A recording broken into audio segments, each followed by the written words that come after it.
Hi mga sangkay na maghusay!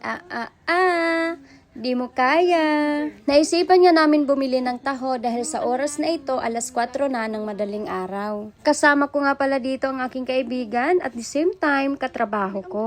Opo, katrabaho ko po siya. At obvious naman, nandito kami sa work. Gagi, ang ingay namin, may natutulog pala. Napapagalitan tuloy tayo nang wala sa oras. Madidisturbo siya sa pagtulog. Charot lang. Andito na nga pala kami sa may elevator, pababa na ng building. Kasi nga, nasa 4th floor kami, so kailangan namin bumaba, di ba? Alangan naman umakyat kami, wala naman yung taho sa taas. Punta kami sa Taho. Tahoan. Taho. Akala ko kusang magbubukas yung elevator. Let's go!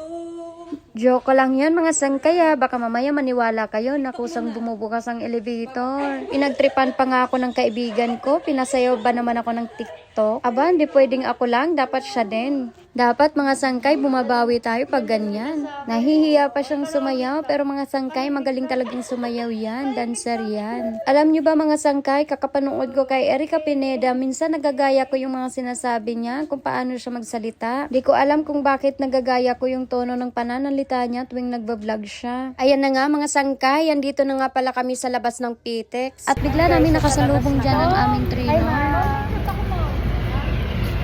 Ang bilis ni Mang maglakad, di ko tuloy nakuna ng video. Sa mga nagtatanong pala kung bakit meron kaming balabal. Common sense na lang mga sangkay, andito kasi kami sa trabaho at naka-uniform kami. So kailangan talaga namin magtakip ng damit. By the way mga sangkay, andito na nga pala kami sa may pistuhan ni Kuya. At medyo na-disappoint kami kasi nga wala si Kuya. Wala yung nagtitinda ng taho. Di tuloy kami makakakain ng taho. At yun nga mga sangkay, naisipan namin dumaritso sa may Uncle John's pero hindi namin alam kung ano yung bibilhin namin. Aminin, wala lang talagang pambili kaya hindi alam kung anong bibilhin. Ang totoo mga sangkay, taho lang naman talaga ang dapat na bibilhin. Ayun talaga ang gusto naming kainin. Yun nga lang, wala si Kuya. Kaya siguro hindi pa siya nagtinda kasi katatapos lang ng holidays. At ayan nga mga sangkay, hindi pa nga kami makapagdesisyon kung ano ang bibilhin namin. Sabi ko nga sa kaibigan ko, mag-toppers na lang siya. Pero dahil nga kapos kami sa oras, sipa na lang namin bumili ng pagkain na mabilisan lang maubos. Kaya sabi ko, tara magchichareya na lang tayo. Yung may makain lang kami. Kasi nga, paubos na yung oras namin sa break, kaya wala na kaming time kumain. So ayan, mga sangkay, paikot-ikot pa kami sa Uncle John's. Ang ending, chichareya lang din naman pala ang kukunin. At syempre, babayaran na natin to kasi baka mamaya sabihin hindi tayo nagbabayad.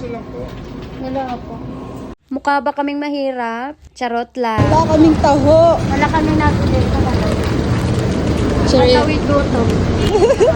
Nasa Pitex kami ngayon. Takot na takot siya. Ako mamaya ha. Tapos sa hablot. Takot siya. Mga kasangkay. So ayun na nga mga sangkay. Wala nga kaming nabiling pagkain. Kundi chicheria na lang. Next time na lang ulit. Sana nandito na si Kuya. So ito na nga mga sangkay. Patapos na break namin. Babalik na naman kami sa work. Bye!